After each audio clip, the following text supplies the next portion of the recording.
The Forgotten Species. The Great Hall of Mockery.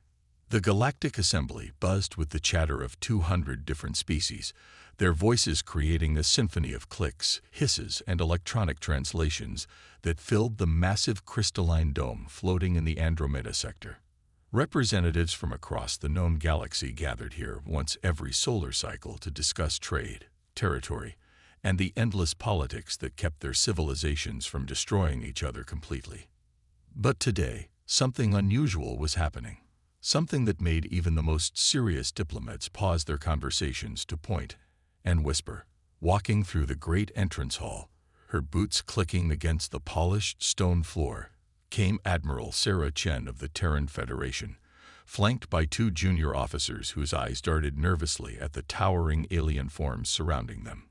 "Look at the little ground crawlers," shittered Ambassador Vexhai, his four arms gesturing dramatically as his fellow arachnoid delegates gathered around him. "They actually think they deserve a seat at the table with real civilizations." The laughter that followed was not cruel in intent, but rather the kind of amused chuckling one might give to a child who announced their intention to pilot a starship.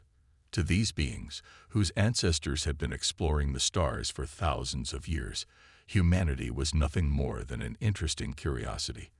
A species that had barely managed to leave their home system, still arguing among themselves about resource distribution and primitive energy sources. Admiral Chen had heard it all before during her 3-day journey to reach this place.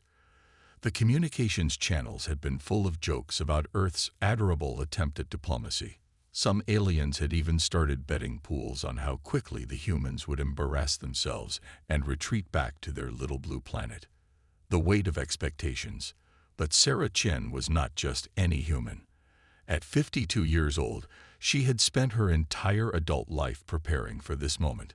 Born in the aftermath of humanity's first contact with alien life, she had grown up knowing that Earth would need representatives who could stand among the stars without flinching.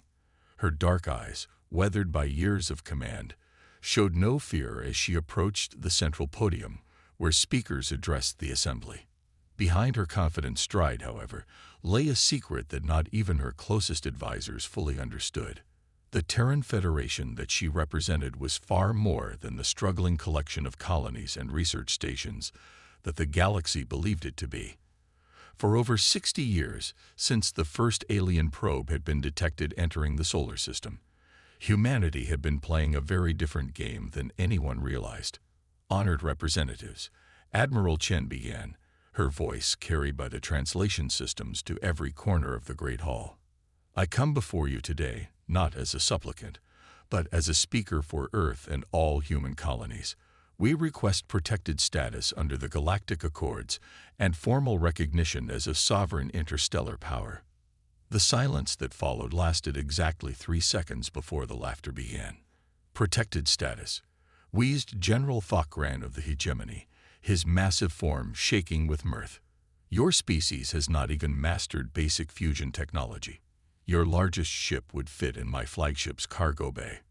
Perhaps we should give them a small section of uninhabited space to play in," suggested Counselor Nim Era, her scaled features twisted in what passed for a smile among her people. They could build sand castles and pretend to be important. But not everyone was laughing. In the shadowed alcoves reserved for observers, a few older beings watched the proceedings with different eyes. They had lived long enough to remember when other species had been dismissed just as easily, only to later prove themselves in ways that shocked the galaxy. The ancient Keeper Galters, whose crystalline form had witnessed the rise and fall of 12 major civilizations, made a note in his memory banks that others would have been wise to notice. The rejection. The formal vote was a foregone conclusion. Of the 147 voting members present, only 3 abstained. The rest rejected Earth's application with varying degrees of amusement. The official reason given was insufficient technological development and lack of strategic value to galactic security. Admiral Chen accepted the decision with a grace that surprised some observers.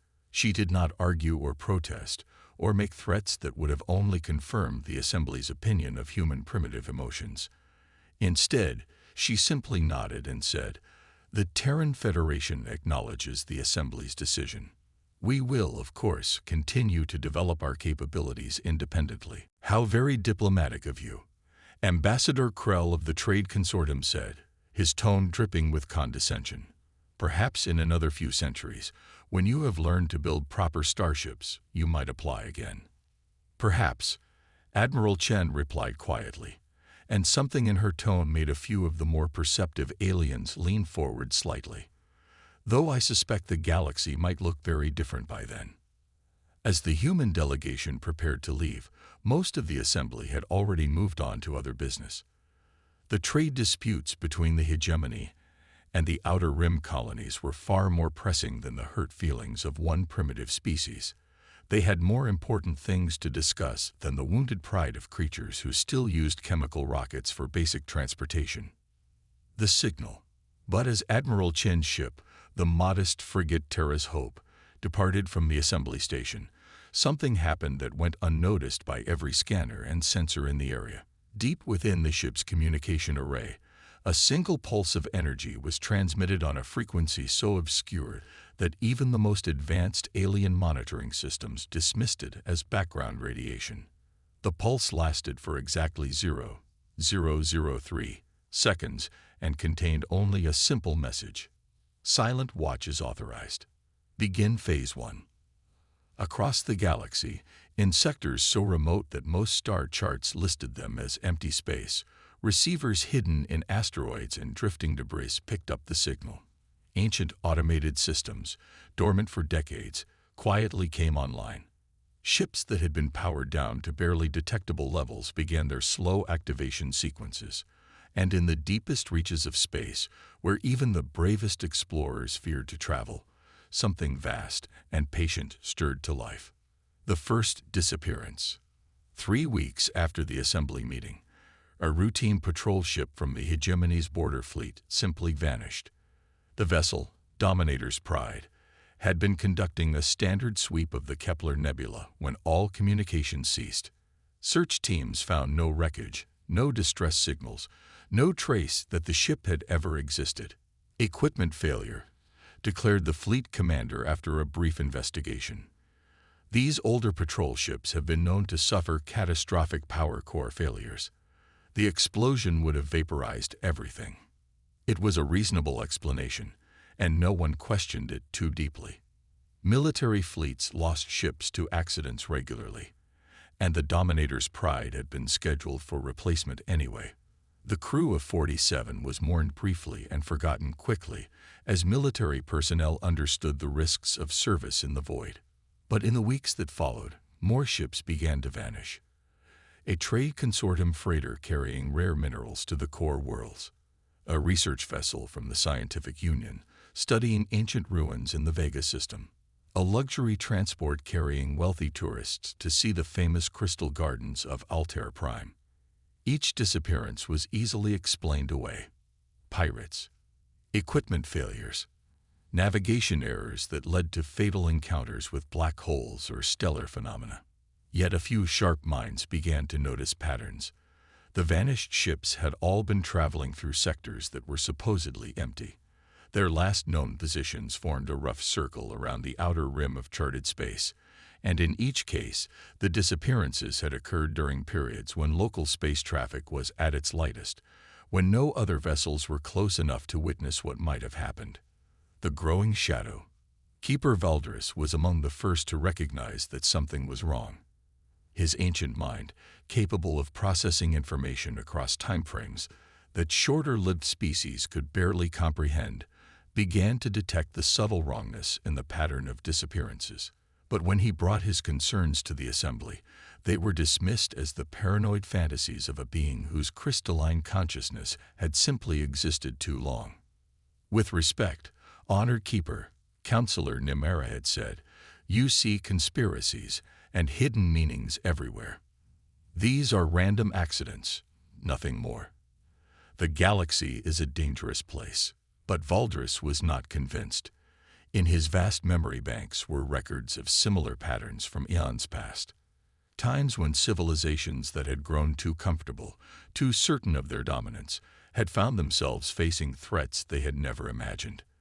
The signs were always the same: small disappearances at first, easily explained away, followed by growing darkness that crept in from the edges of known space. As the weeks turned to months, the disappearances continued. Ships vanished with increasing frequency, but always in the same remote sectors, always without witnesses, always with plausible explanations that kept the greater galaxy from asking uncomfortable questions. The major powers were too busy with their own concerns to worry about lost vessels in empty space. Trade wars were more profitable than investigating ghost stories, and somewhere in the vast darkness between the stars, Admiral Sarah Chen stood in the command center of something that would have shocked every being in the Galactic Assembly. She was not aboard the small frigate that had carried her away from her humiliation.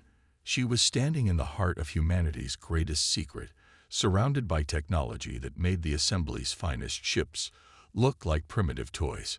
Phase 1 is proceeding as planned, reported her aide, Commander Jackson Park, his voice steady despite the magnitude of what they were accomplishing.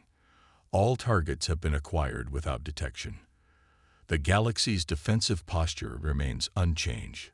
Admiral Chen nodded slowly, her eyes fixed on the massive displays showing the positions of every major alien fleet and installation, and their reactions to the disappearances. Exactly as predicted. Each incident is being treated as an isolated accident. They see no pattern because they cannot imagine that we are capable of creating one. For 60 years, humanity had prepared for this moment. While the galaxy laughed at Earth's primitive technology, human scientists had been studying every alien ship that passed through their system, learning secrets that their creators never intended to share. While alien diplomats mocked humanity's lack of strategic value, human engineers have been building a fleet designed specifically to move unseen through the void. The aliens had been right about one thing. Humanity's official technology was decades behind galactic standards, but they had never suspected that behind the primitive facade lay something far more sophisticated, something built not for show, but for a purpose that the galaxy's greatest military minds had never considered. The Silent Watchers emerge. The pattern becomes clear. By the 6th month after Admiral Chen's departure from the Assembly, even the most skeptical observers could no longer ignore what was happening. 17 ships had vanished without trace, their disappearances scattered across a region of space larger than most stellar empires. But it was not the number that finally triggered alarm among the galaxy's leadership. It was the realization that every single vanished vessel had been carrying something valuable. Not cargo or passengers, though those losses were mounting, but information. Strategic data about fleet movements, trade routes, technological specifications, and diplomatic communications. The ships that were disappearing were not random targets suffering from equipment failures. They were carefully selected intelligence assets, and someone was hunting them with surgical precision. Ambassador Zektar of the Dominion was the first high-ranking official to voice what many were beginning to suspect. Standing before an emergency session of the Assembly's Security Council, his towering reptilian form radiating barely controlled anger, he laid out the evidence that no one wanted to acknowledge. "These are not accidents," he declared, his voice cutting through the nervous chatter of the assembled delegates. "These are coordinated strikes by an unknown force, a force that knows exactly which ships to target and when they will be most vulnerable." The silence that greeted his words was heavy with implications that none of them wanted to consider. For over 1,000 years, the major powers of the galaxy had maintained their dominance through careful balance of force and diplomacy. The idea that some unknown threat could operate undetected in their midst was more than troubling. It was terrifying. But who could be responsible? Asked General Fakran, his earlier amusement at human pretensions now replaced by genuine concern. "Our intelligence networks monitor every known military force in the galaxy. There are no missing fleets, no unaccounted weapons." "Perhaps," suggested Counselor Nim Era, though her voice lacked its usual confidence, "we are dealing with pirates who have acquired advanced stealth technology, or mercenaries working for one of the Outer Rim cartels." But even as she spoke, They all knew how hollow such explanations sounded. Pirates operated for profit, taking cargo and demanding ransoms. These ships were simply vanishing, their crews and contents disappearing as completely as if they had never existed. And no cartel, no matter how well funded, could maintain operational security this perfect across such a vast area of space. The investigation. Ambassador Zektar took personal command of the investigation, assembling a task force that included the finest minds from every major power. Military analysts, intelligence specialists, and scientists worked around the clock to find some pattern, some clue that would reveal the identity of their unseen enemy. What they discovered was both fascinating and deeply disturbing. The vanished ships had all been targeted during very specific windows of opportunity, when they were furthest from potential witnesses and assistants. The timing required detailed knowledge of fleet schedules, communication protocols, and individual ship capabilities. Someone had been watching the galaxy's most sensitive operations for months, possibly years, learning everything they needed to know to strike without warning. The level of intelligence gathering this represents is staggering, reported Commander Velfar, the Dominion's chief analyst. Whoever is behind this has access to information that should be available only to the highest levels of our respective governments. Are you suggesting we have traitors in our own ranks? General Thokran's massive fists clenched as he spoke. That someone has been feeding information to these attackers. I am suggesting, Velfar replied carefully, that we may be dealing with an intelligence network far more sophisticated than anything we have previously encountered. One that has been operating undetected for an extended period. The implications were staggering. If an unknown force had been monitoring galactic communications and fleet movements without detection, what else might they know? What other capabilities might they possess?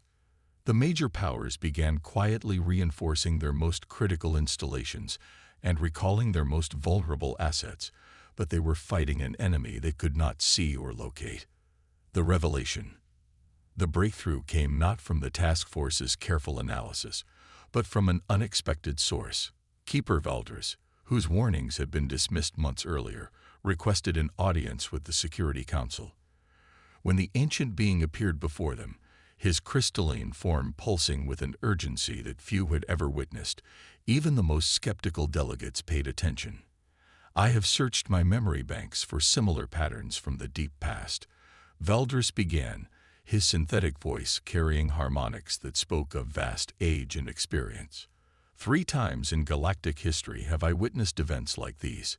3 times, a seemingly primitive species has been underestimated by the established powers, only to reveal capabilities that fundamentally altered the balance of civilization. Are you suggesting, Ambassador Zektar asked slowly, that these disappearances are connected to the human request for recognition? I am suggesting, Valdres replied, that we may have made a grave error in our assessment of human capabilities. Consider the timing. The vanishings began precisely 3 weeks after their delegation departed from this station. The targeting shows knowledge of our operations that few possess, and the execution demonstrates technology that we assumed was beyond their reach. The council chamber fell silent as the implications sank in. Every delegate was remembering Admiral Chen's final words, her quiet suggestion that the galaxy might look very different in the future. Words that had seemed like empty bravado at the time now carried a much more ominous weight. Impossible, General Thokran declared, though his voice lacked its usual certainty. We have monitored their technology for decades. Their most advanced ships are barely capable of interstellar travel. They lack the industrial capacity to build a fleet capable of these operations. Do they? Valdres asked quietly, or have they simply been very careful about what they allowed us to see? The contact. The answer came in the form of a message that appeared simultaneously on every major communication network in the galaxy, not transmitted through normal channels, but somehow inserted directly into the data streams with a sophistication that made the galactic intelligence services collectively pale with shock. The message was simple, consisting of only a few lines of text and a single attached file. But its implications were anything but simple. To the Galactic Assembly, we are the Terran Federation. We have been watching. We have been learning. We have been preparing. The ships that have disappeared have not been destroyed. Their crews are safe and will be returned unharmed once this communication has been acknowledged. We request immediate recognition of our sovereign status and a formal seat on the Security Council. This is not a negotiation. The attached file contained detailed specifications for every major weapon system, shield generator, and propulsion technology used by the galaxy's most advanced civilizations. Information that should have been impossible for any outside force to obtain, presented with casual precision, that demonstrated complete penetration of supposedly secure military networks. But it was the final element of the message that truly shocked the assembled delegates: a set of spatial coordinates and an invitation to send a diplomatic mission to meet with Admiral Chen. The coordinates pointed to a region of space that every stellar cartographer had mapped as empty void, devoid of any planetary bodies or even basic stellar phenomena.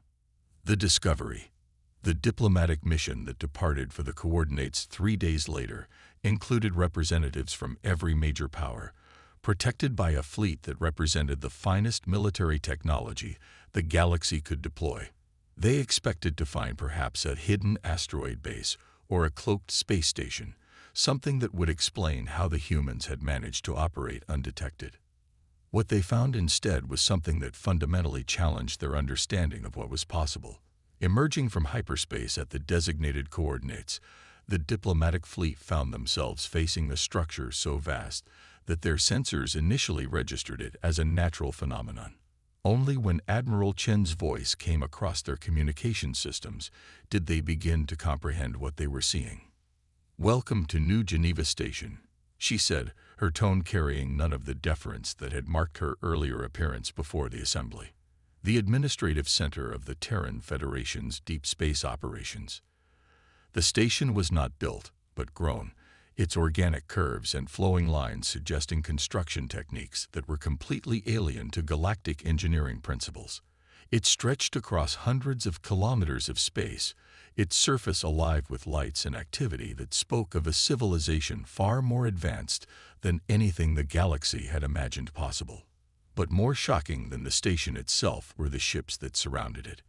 Vessels that moved through space with impossible grace, their hulls shimmering with energy fields that seemed to bend light itself.